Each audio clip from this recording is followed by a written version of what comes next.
Peter came to Antioch, I opposed him to his face because he stood condemned. For before certain men came from James, he used to eat with the Gentiles. But when they arrived, he began to draw back and separate himself from the Gentiles because he was afraid of those who belonged to the circumcision group. These are those that were saying you have to follow the law in order to follow Jesus. The other Jews joined him in his hypocrisy, so that by their hypocrisy, even Barnabas, Paul's co-worker, was led astray. When I saw that they were not acting in line with the truth of the gospel, I said to Peter in front of them all, you are a Jew, yet you live like a Gentile, meaning that as a follower of Jesus, he had overthrown his Jewish expectations and he wasn't following them anymore.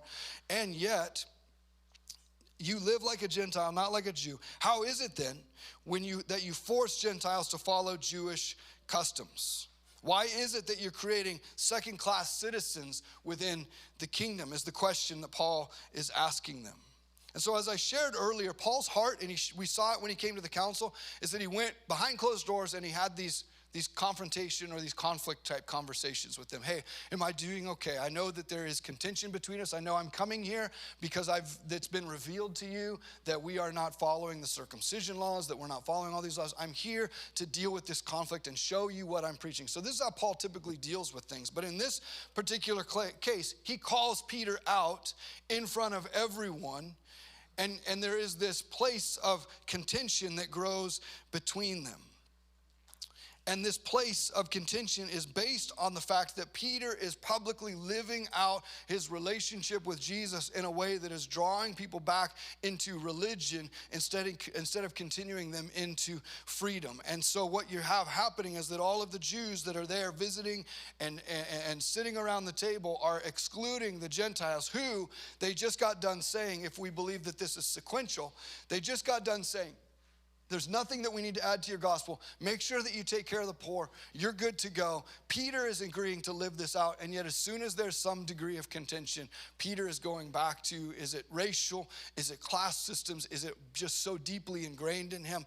And that fear of whatever it is. And he begins to live this out publicly. And because it's a public choice of Peter to do this, Paul has to respond in a public manner. And so he calls Peter out.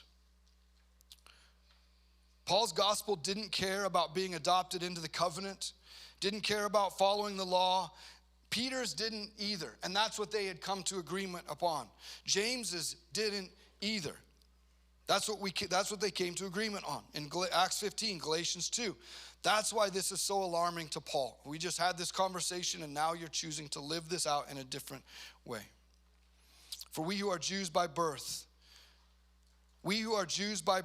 are not sinful Gentiles, he says.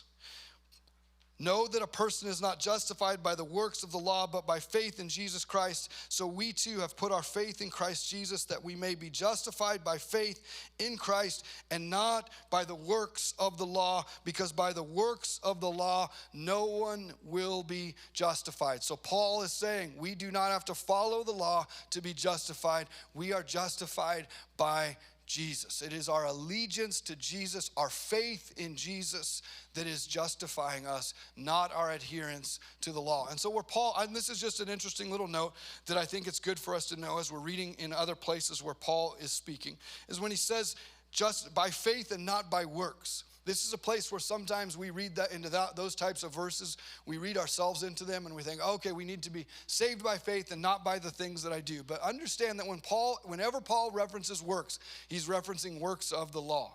So across the board, when he's saying you are saved by faith, not by works, he's saying you are saved by faith, not by works of the law. That is what it means in context, is that he's constantly preaching this gospel. He says you are not going to be saved or justified by following the law, not by the works of the law, but by the work of Jesus Christ. That's what he's talking about.